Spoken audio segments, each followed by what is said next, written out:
To me, I think starting with the athletic body as the foundation of how the sport will evolve itself, as you mentioned, is critical, because when you think about the inputs that they now have from genomics to the cognitive development to understanding sleep patterns and hydration and all these different factors that contribute to athleticism, you'll see an advancement in the way that athletes move. One thing that we noticed through predictive analytics was that the notion that a position is where you start to innovate for an athlete is no longer relevant. It's their style of play because of the cultural nuances of where people come from. So we live in a borderless world, so you're seeing people who have better hip rotation because they grew up in Latin America and they come here playing soccer first and switching to basketball. People have this notion of global influence with local relevance. So you're going to see two sport athletes in very different ways, with very different movement patterns, with very different ways of competing, very different definitions of success.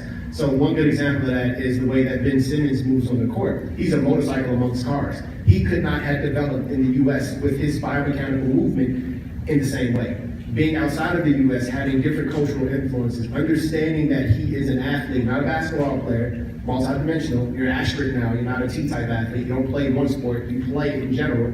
We're going to see competitiveness increase because people are going to move differently. They're going to be more efficient. They're going to be aware of the gains that they receive by taking less steps on the court or taking less swings at bat, because we're seeing an increase in injury at an earlier age.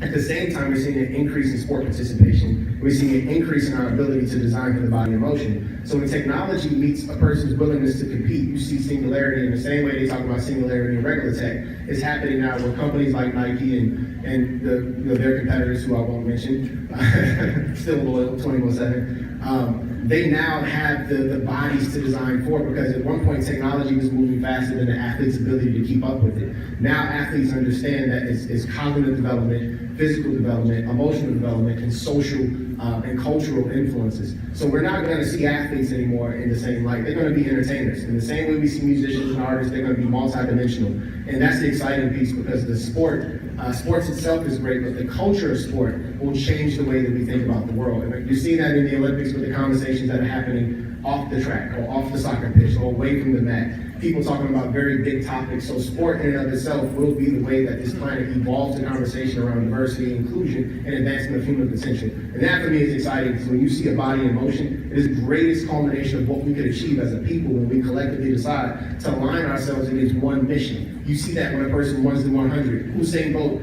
is the hope and dream of this generation. When you see what he did, and he did that with a smile on his face and stopped to take a selfie in the middle of winning a gold medal, that's exactly what our children are watching. So they live in an age when anything is possible, and sports represents that. So I'm excited to see how people use the principles of athleticism in other industries to change the way that we think about what's possible.